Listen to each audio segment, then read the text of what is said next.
Mike, pourquoi vous êtes habillé comme ça? C'est pour apporter la joie de vivre aux gens, pour que Cannes que vive encore, puisque le festival à Cannes, la fête à Cannes, c'est magique. Voilà, Ok, vous aimez l'or, c'est ça? C'est surtout lui qui aime l'or, mais en majorité ça vient de lui.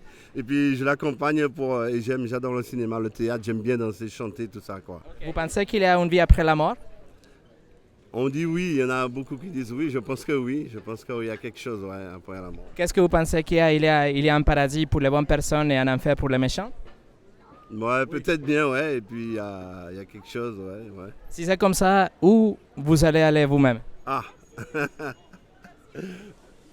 Vous voulez le savoir? Oui, on aimerait le savoir, c'est vrai. Vous savez quelle date va être votre date de mort, votre décès? Non, on ne sait pas.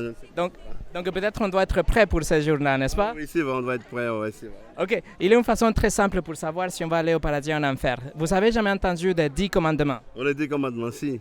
Ok, ça c'est le standard que Dieu utilise pour savoir si nous allons passer ou pas. Vous pensez que vous êtes une bonne personne? Oui. Moi aussi, je sens que j'ai toujours le bon cœur avec les autres. Pourquoi vous êtes une bonne personne? Parce que j'aime bien rendre service, voilà. Et puis... Je vous vois, Mike, vous êtes une bonne personne, vous êtes quelqu'un de bien, rigolo, vous aimez la vie, etc. Mais regardez le standard de Dieu, les 10 commandements. Combien de mensonges vous avez dit dans votre vie? Des petits mensonges, pas beaucoup, je sais pas beaucoup. Si on a dit des mensonges? Parfois, il y a des mensonges pour faire plaisir aussi. Quand on n'a pas envie de faire de la peine, même à un enfant, un adulte, on peut dire des belles choses pour faire plaisir, des mensonges, faire du bien aux gens. Si on n'a jamais menti, nous sommes des menteurs. Et ça, c'est le 9e commandement. Le 8e, ils disent qu'il ne faut pas voler. Vous avez jamais volé dans votre vie?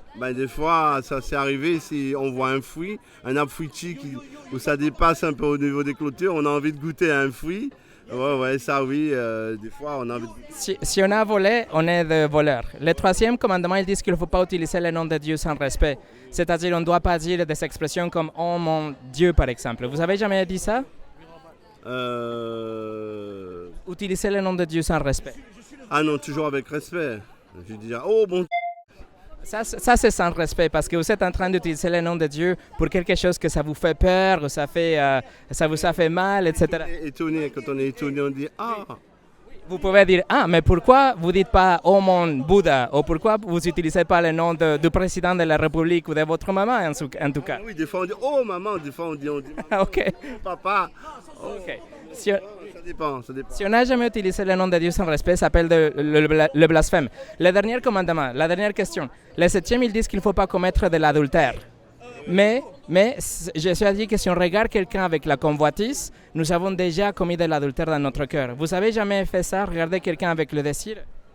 Parfois, oui. Des fois, on tourne la tête, on regarde.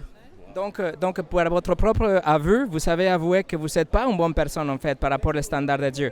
Je vous vois, vous êtes quelqu'un de bien, mais si Dieu vous juge par rapport aux 10 commandements, vous n'allez pas passer le test, vous voyez? C'est vrai, ouais. Donc, il ne va pas vous donner le paradis, il va vous envoyer en enfer, il doit vous envoyer en enfer. Ça vous inquiète? Pour moi, ça m'inquiète beaucoup. Ah oui, c'est vrai, donc, il faut accepter ce qu'on mérite, à mon avis. Mais il y a une façon pour échapper à l'enfer. Je vais vous expliquer dans 30 secondes, ok? Dieu est riche en miséricorde. Il a envoyé son Fils Jésus pour vivre une vie parfaite et mourir à la croix pour nos péchés. Il a donné sa vie parfaite en échange de votre vie pécheresse. Il a payé l'amende au juge de l'univers. C'est-à-dire que vous devez payer 1 million d'euros, on va dire, devant le juge de Paris. Et vous n'avez pas d'argent, mais cette personne a payé pour vous. Maintenant, le juge, il peut vous laisser en liberté, pas parce que vous êtes une bonne personne, mais parce que quelqu'un a payé pour vous, vous voyez? Donc c'est ce qui s'est passé avec Jésus. Il a payé votre amende. C'est un don, un cadeau gratuit que vous pouvez recevoir. Mais pour le recevoir, il y a 2 choses qu'il faut faire. C'est la repentance et la foi. Si vous croyez qu'il est mort et ressuscité pour vous, Dieu va vous pardonner de tous vos péchés, il va vous donner le paradis, pas parce que vous êtes une bonne personne, parce que vous ne l'êtes pas, mais parce que quelqu'un a payé pour vous.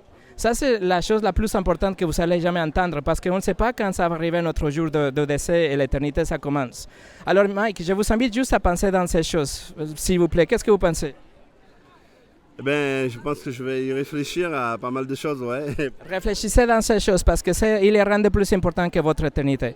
Mike, merci pour votre temps et je vous souhaite que vous continuez à profiter de la vie, mais en sachant qu'un jour va finir et on va être devant Dieu, mais il nous offre la vie éternelle si on a la repentance et la foi en son Fils. Merci Mike, merci.